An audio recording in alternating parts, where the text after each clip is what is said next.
నమస్తే, welcome to dot news. రోజు రోజుకు టీడీపీకి దాని అనుకూల మీడియా గుదిబండలా మారుతుందా?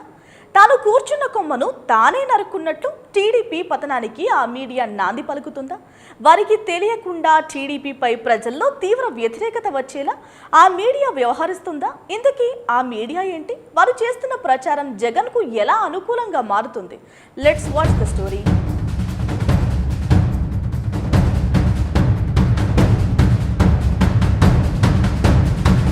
కొండ నాలుకకు మందేస్తే ఉన్న నాలుక ఊడిందంట. అలా ఉంది రాష్ట్రంలోని ఓ వర్గం మీడియా పరిస్థితి. వచ్చే ఎన్నికల్లో చంద్రబాబును అందలం ఎక్కిద్దామని వారు చేస్తున్న ప్రయత్నాలు గురితప్పి వారి మెడకే చుట్టుకోవడంతో ఆ పార్టీ నేతలు దిక్కుతోచని స్థితిలో పడిపోయారు. మొదటి నుంచి వాలంటరీ వ్యవస్థపై తీవ్ర స్థాయిలో విరుచుకుపడుతున్న ఆ మీడియా ఇప్పుడు వారు టీడీపీలోకి మారగానే వాలంటీర్లు మంచివారంటూ సన్నాయి నొక్కులు నొక్కుతున్నారు. ఈ వ్యవహారం ఆ పార్టీ నేతలకు ఏమాత్రం రుచించడం లేదు. ఇన్ని రోజులు తమతో వాలంటీర్లు మానవాక్రమ రవాణాకు సారథులు, అవినీతికి ఆద్యులు అని తిట్టించి ఇప్పుడు ఎలా వారిని పొగుడుతూ కథనాలు నడుపుతున్నారంటూ మండిపడుతున్నారు.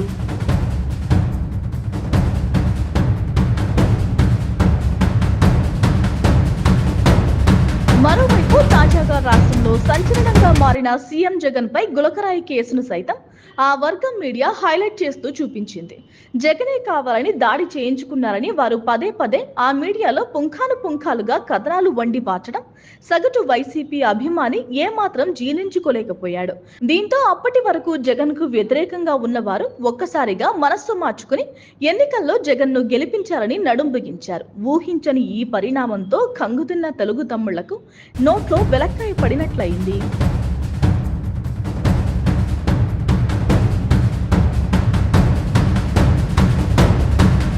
ఆ వర్గం మీడియాకు ఇలా రెండు నాలుగుల ధోరణితో వ్యవహరించడం కొత్తేమీ కాదంటున్నారు పలువురు రాజకీయ పండితులు.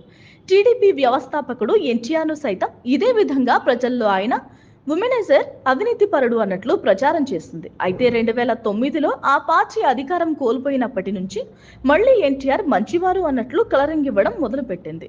దీన్ని అప్పట్లోనే పలువురు ఆ పార్టీలోని నేతలు తీవ్రంగా వ్యతిరేకించారు.